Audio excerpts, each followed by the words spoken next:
America loves a sensational trial, especially of celebrities, like the 2005 media spectacle surrounding the trial of Michael Jackson, charged with child molestation.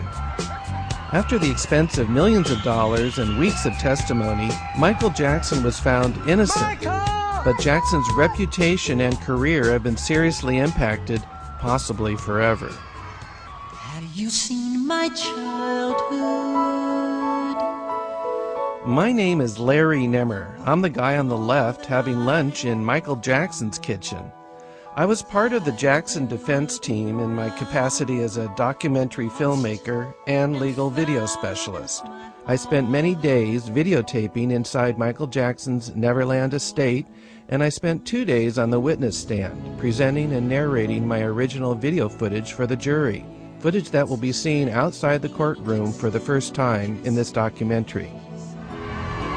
I was hired by Michael Jackson's legal defense team. When I took the job, I was uncertain about the truth of Jackson's guilt or innocence.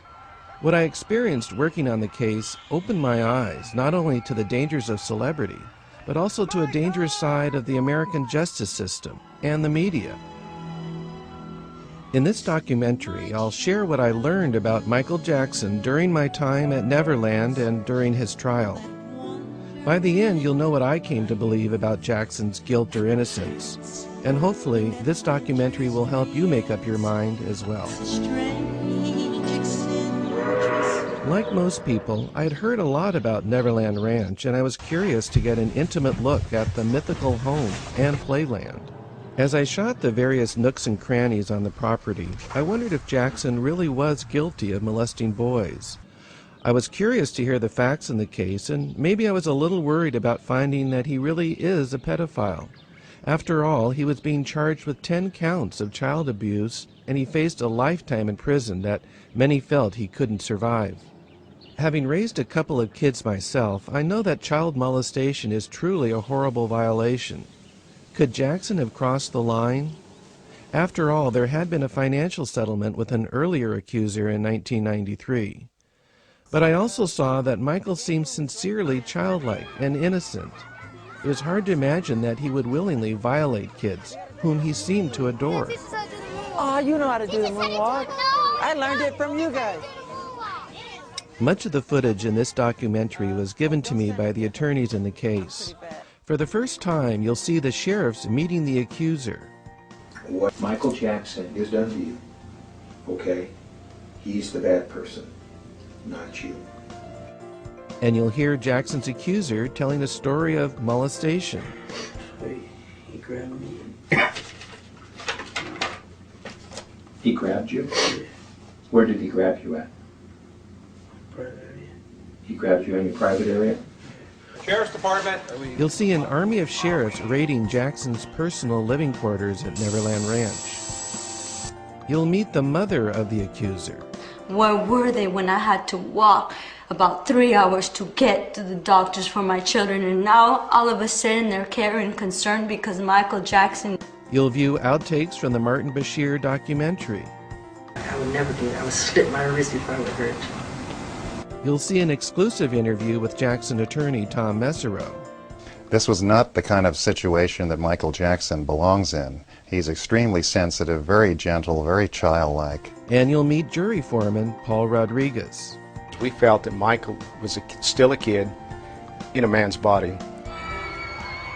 Michael's defense team hired me to create a Neverland tour video to counter the unsavory impression created by footage shot by the Santa Barbara County Sheriffs, who deployed over 70 officers for a surprise raid of Neverland Ranch. You don't have a job until we secure this house.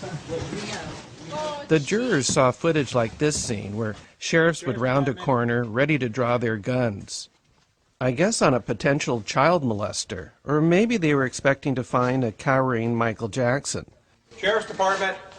I've never seen a case where 70-plus sheriffs show up to raid someone's home like this. I think they wanted to create the impression that Michael Jackson was a dangerous person. And everybody wanted to be part of the Michael Jackson investigation and ultimately the Michael Jackson case. They wanted to create the biggest case in the history of the world, and everybody was just mesmerized by being part of this unusual event, and it was very, very disturbing. My footage was also intended to offset the insinuations made in a documentary by Martin Bashir. The Bashir footage included this famous scene of Michael holding hands with his future accuser, Gavin Arvizo. Is that really appropriate for a man, a grown man, to be doing that?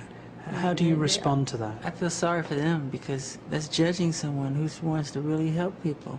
The Bashir tape, we felt that he was leading Michael into the situation of admitting that there was a problem, that something went wrong, that he did bother some kids. They did sleep in his room, and there was more going on than just sleeping in his room. And we felt that he just literally led him in that direction. When I got the job, I knew about as much as most people about the career of Michael Jackson. I knew that Jackson had been a big star from an early age, but he had missed out on a normal childhood because of his early stardom and the strict and abusive control of his father, Joe Jackson. I just wanted to have fun or know what it's like to have a buddy over or a slumber party or a birthday. I knew that after performing with his brothers in the Jackson 5, he went on to a huge career as a solo artist, and that his album Thriller was one of the most successful albums of all time. I knew of his landmark work in making music videos like Beat It, his humanitarian work like We Are the World, and his incredible dance moves. Even my own home movies feature a performance of my son trying to mimic some of Michael's dance steps. I also knew of his excessive cosmetic procedures and the often reported stories of odd behavior, like when he dangled his baby from a hotel balcony in Germany. When the Bashir documentary, Living with Michael Jackson, came out in 2003, there was a big media and tabloid blitz about his relationship with 13-year-old Gavin Arvizo and about Michael's unorthodox thoughts about sleeping arrangements. Why can't you share your bed? The most loving thing to do is to share your bed with someone. You know? You really think that? Yeah, of course. You're taking the position that you use every single night that you go into. You sleep, and you're sharing it with another. You say you can have my bed if you want. Sleep in it. My first meeting at Neverland was with Bob Sanger, one of Jackson's longtime attorneys. He told me about the accusations made by Gavin Arvizo and his family. He said that Gavin and his brother claimed that Michael had molested Gavin, and that additionally the whole family maintained that they'd been held hostage at Neverland and not allowed to know the time. Gavin Arvizo also claimed that Michael forced him to drink alcohol to help with the molestation. Sanger and the Neverland staff gave me a tour of the estate. Sanger explained that my main assignment would be to make a video tour of Neverland, showing what a visitor sees during a typical visit. My video would be introduced at trial only if the judge would not allow the jurors to make their own visit. Eventually, the judge ruled that the jury could not go to Neverland, and so I became a sworn witness narrating my footage at trial. After my initial visit, I returned to Neverland Ranch a half-dozen times with my equipment and assistants to document the place. Roaming around Neverland as I pleased with the staff at my command, I felt like a kid in a candy store, sometimes literally. The only place that was off limits was Michael's dance and recording studio that was seen in the Bashir documentary, and his personal office that was seen in the sheriff's raid footage. This is Michael's? Okay. I'm not sure why I wasn't allowed access to those places. Perhaps they weren't straightened up like the rest of the property. This is the boys' room. I also wasn't allowed to visit the bedrooms of Michael's kids, Paris, Prince, and Blanket. The officers also searched these rooms.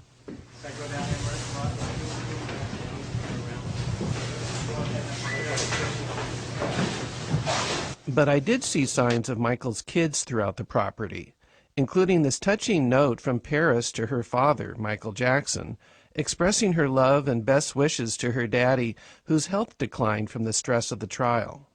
Otherwise, nothing else was off limits on the 2,700-acre property. I I made this shot when I was told that the Neverland staff often come out to greet important visitors, and truly, the jurors watching my video were going to be important guests.